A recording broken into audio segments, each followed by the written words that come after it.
Yaralarımı saramıyorum, öyle çok deştin ki beni.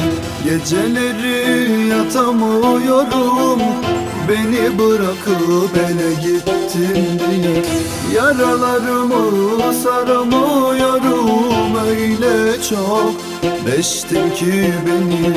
Geceleri yatamıyorum, beni bırakıp ele gittin diye. Peki sar beni kollarınla, İnan ölürüm yollarında. Bu canım senin iki lafınla kendinden vazgeçerdi.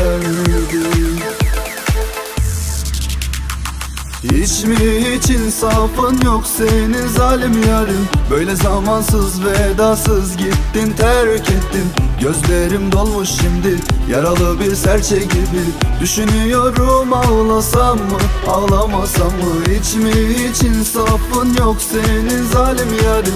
Böyle zamansız vedasız gittin, terk ettin. Gözlerim dolmuş şimdi, yaralı bir serçe gibi. Düşünüyorum ağlasam mı, ağlamasam mı?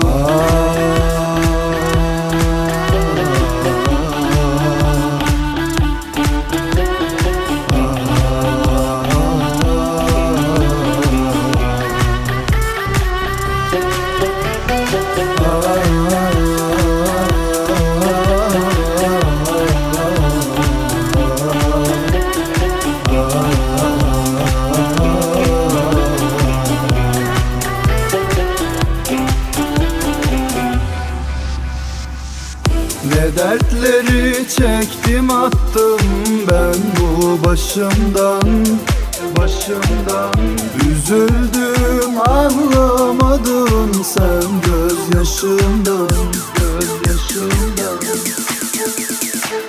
Bilmezdim böyle mi olacaktı sonumuz, güvendim diye mi ayrıldı yolumuz? Böyle bir aşkı duydun mu sen duygusuz?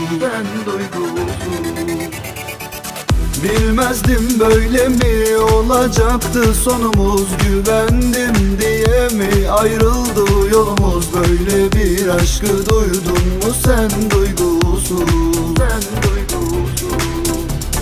Hiç mi hiç insafın yok senin zalim yarın? Böyle zamansız vedasız gittin, terk ettin. Gözlerim dolmuş şimdi, yaralı bir serçe gibi. Düşünüyorum ağlasam mı, ağlamasam mı? Hiç mi hiç insafın yok senin zalim yarın? Böyle zamansız vedasız gittin, terk ettin. Gözlerim dolmuş şimdi, yaralı bir serçe gibi. Düşünüyorum ağlasam mı, ağlamasam mı?